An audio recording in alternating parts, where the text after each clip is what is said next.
Dari pantauan di pasar tradisional Pabambaing, Kota Makassar, harga gula pasir domestik kini dijual di kisaran Rp16.000, sementara gula premium dijual Rp17.000 per kilogram.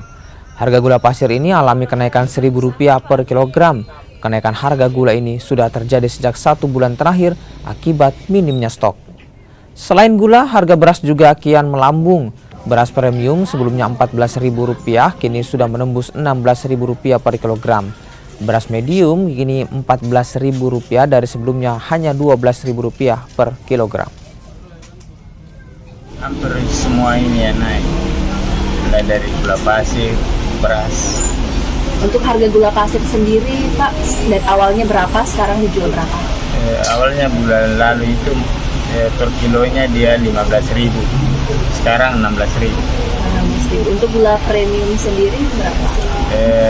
Premium bulan lalu 16, sekarang 17, karena stoknya yang bisa didapat sedikit terbatas.